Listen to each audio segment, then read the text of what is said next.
നിലമ്പൂർ ഉപതെരഞ്ഞെടുപ്പ് ജൂൺ 19-ന്, വോട്ടെണ്ണൽ 23-ന് തീയതികൾ പ്രഖ്യാപിച്ചു. നിലമ്പൂർ ഉപതെരഞ്ഞെടുപ്പ് പ്രഖ്യാപിച്ച് ജൂൺ 19-ന് വോട്ടെടുപ്പ്, 23-ന് വോട്ടെണ്ണൽ. PV അൻവർ രാജിവെച്ചതിനെ തുടർന്ന് വന്ന ഒഴിവിലേക്കാണ് ഉപതെരഞ്ഞെടുപ്പ് നടക്കുന്നത്. ഇതുമായി ബന്ധപ്പെട്ട വിജ്ഞാപനം തിങ്കളാഴ്ച ഉണ്ടാകും. ജനങ്ങൾ 2-ാം തീയതി നോമിനേഷൻ സമർപ്പിക്കും. അവസാന തീയതി നോമിനേഷൻ പിൻവലിക്കേണ്ടത് ജൂൺ 5-നാണ്. 4 സംസ്ഥാനങ്ങളിലെ 5 മണ്ഡലങ്ങളിലേക്കുള്ള ഉപതെരഞ്ഞെടുപ്പാണ് ഇന്ന് പ്രഖ്യാപിച്ചിരിക്കുന്നത്. ഗുജറാത്ത്, പഞ്ചാബ്, പശ്ചിമ ബംഗാൾ എന്നീ സംസ്ഥാനങ്ങൾക്കൊപ്പമാണ് കേരളത്തിലെയും ഉപതെരഞ്ഞെടുപ്പ് തീയതികൾ തെരഞ്ഞെടുപ്പ് കമ്മീഷൻ പ്രഖ്യാപിച്ചിട്ടുള്ളത്. കേരളത്തിലെ തെരഞ്ഞെടുപ്പ് ഒരുക്കങ്ങൾ പൂർത്തിയായതിൻ്റെ പശ്ചാത്തലത്തിൽ കൂടിയാണ് തീയതികൾ പ്രഖ്യാപിച്ചത്. നിലമ്പൂർ ഉപതെരഞ്ഞെടുപ്പ് ഉടൻ നടത്തുമെന്ന് PV അൻവർ തെരഞ്ഞെടുപ്പ് കമ്മീഷന് കത്ത് നൽകിയിരുന്നു. വോട്ടെടുപ്പിന് ഇനി 25 ദിവസം മാത്രം. അതിനിടയിൽ സ്ഥാനാർത്ഥികളെ നിശ്ചയിക്കണം. കോൺഗ്രസിൻ്റെ മുന്നൊരുക്കങ്ങൾ ഏകോപിപ്പിക്കാൻ AP അനിൽകുമാറിനെ നേരത്തെ തന്നെ തീരുമാനിച്ചിരുന്നു. CPM-ൻ്റെ ചുമതല M സ്വരാജിനാണ് നൽകിയിട്ടുള്ളത് എന്നറിയുന്നു. രാഷ്ട്രീയ പാർട്ടികളുടെ നിലനിൽപ്പിനും വളർച്ചയ്ക്കും പ്രധാന കാരണം ഏകാധിപത്യം തന്നെ. നമ്മുടെ രാജ്യത്തിലെ എല്ലാ രാഷ്ട്രീയ പാർട്ടികളുടെ വളർച്ചയ്ക്കും നിലനിൽപ്പിനും പ്രധാന കാരണം ഏകാധിപത്യം തന്നെയെന്ന് രാഷ്ട്രീയ പാർട്ടികളുടെ ചരിത്രം പരിശോധിച്ചാൽ വ്യക്തമാകും. എല്ലാ രാഷ്ട്രീയ പാർട്ടികളും പറയുന്നത് ജനാധിപത്യമെന്നാണെങ്കിലും പ്രാവർത്തികമാക്കുന്നത് ഏകാധിപത്യം തന്നെയാണ്. അതിന് ഉദാഹരണമായി അനവധി പാർട്ടികളെ ചൂണ്ടിക്കാട്ടാൻ കഴിയും. ഇന്ത്യയിലെ ഏറ്റവും വലിയ പാർട്ടികൾ പോലും നിലനിന്നു വന്നിരുന്നത് ഒരു ഫേസ് വാല്യൂ ഉള്ള നേതാവിനെ ആശ്രയിച്ച് തന്നെയാണ്. പ്രാദേശിക പാർട്ടികളും ഏകാധിപത്യം തന്നെയാണ് അവലംബിക്കുന്നത്. ബീഹാർ, ബംഗാൾ, ആന്ധ്ര, തമിഴ്നാട് തുടങ്ങിയ സംസ്ഥാനങ്ങളിലെല്ലാം ഏകാധിപത്യം തന്നെയാണ് നടന്നു വന്നിരുന്നത്. അതിൽ കുടുംബാധിപത്യവും മുഖ്യസ്ഥാനം പിടിച്ചു വന്നിരുന്നു. അവകാശികളില്ലാത്ത നേതാക്കളുടെ കാലം കഴിയുമ്പോൾ പാർട്ടിയുടെ നിലനിൽപ്പിന് തന്നെ കോട്ടം സംഭവിക്കും. AIADMKക്ക് സംഭവിച്ച അതുതന്നെയാണ്.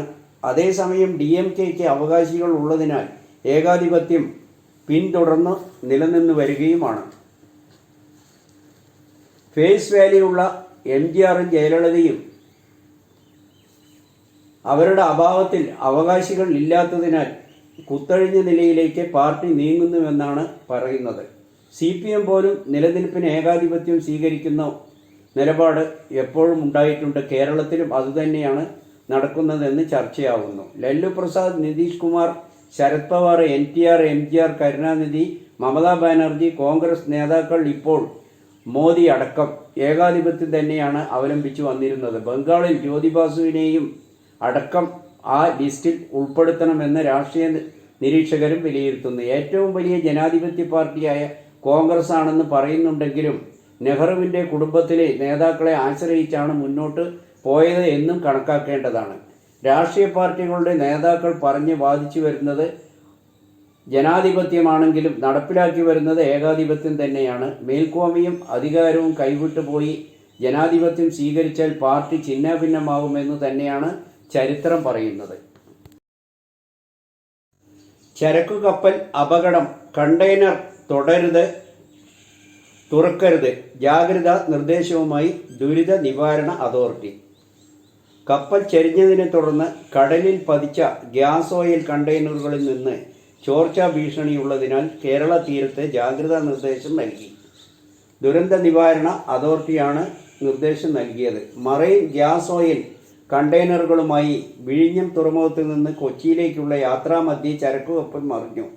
കപ്പൽ ജീവനക്കാരെ നാവികസേനയും തീരസംരക്ഷണ സേനയും ചേർന്ന് രക്ഷിച്ചു.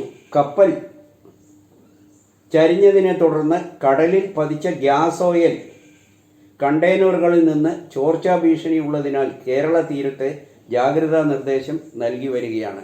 ഇന്നലെ ഉച്ചയോടെ കൊച്ചി തീരത്ത് നിന്ന് 38 നോട്ടിക്കൽ മൈൽ അകലെ, 70 കിലോമീറ്റർ അകലെ MSC എൽസ 3 എന്ന ലൈബീരിയൻ ഫർഗ് ഫീഡർ കപ്പലാണ് ചുഴിയിൽപ്പെട്ട് ചരിഞ്ഞത്. മോശം കാലാവസ്ഥയാണ് അപകട കാരണമെന്ന് പ്രാഥമിക നിഗമനം. ആടിയുലഞ്ഞ കപ്പലിൽ നിന്ന് ക്യാപ്റ്റൻ, ജീവനക്കാരായ 20 ഫിലിപ്പീൻസുകാരും 2 യുക്രൈൻകാരും 1 ജോർജിയക്കാരുമാണ് കപ്പലിൽ ഉണ്ടായിരുന്നത്. ഇവരെ രാത്രി കൊച്ചി തീരത്ത് എത്തിക്കുകയും ചെയ്തു.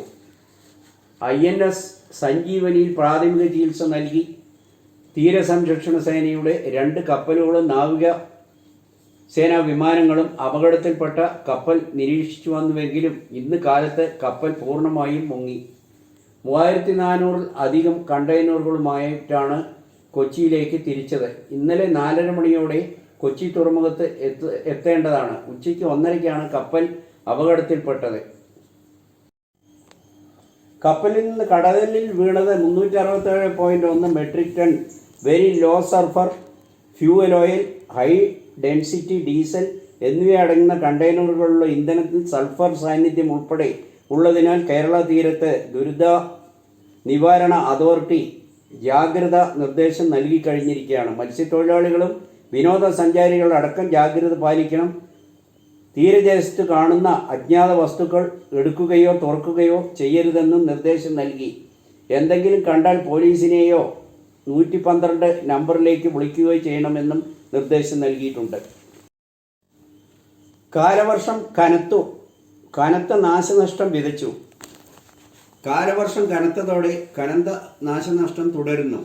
KSEBിക്ക് മാത്രം 27 കോടിയിലധികം നഷ്ടം വന്നു എന്നാണ് കണക്കുകൾ ചൂണ്ടിക്കാണിക്കുന്നത്. മരങ്ങൾ കടങ്ങൾ പുഴങ്ങി വീഴുന്നു. മണ്ണിടിച്ചൽ, കടലോരങ്ങൾ, വീടുകൾക്ക് നാശം. 9 ജില്ലകൾ ജാഗ്രതാ നിർദ്ദേശം. രക്ഷാപ്രവർത്തനങ്ങൾ ഊർജിതമാക്കാൻ സർക്കാർ അടിയന്തര നടപടികൾ സ്വീകരിച്ചു. ജില്ലാ കലക്ടർമാർക്കും നിർദ്ദേശം നൽകിക്കഴിഞ്ഞു. അതിതീവ്ര മഴ തുടരും. എല്ലാ ജില്ലകൾക്കും മുന്നറിയിപ്പ്. 5 ജില്ലകളിൽ റെഡ് അലർട്ട്, 9 ജില്ലകളിൽ ഓറഞ്ച് അലർട്ടുമാണ് പ്രഖ്യാപിച്ചിരിക്കുന്നത്.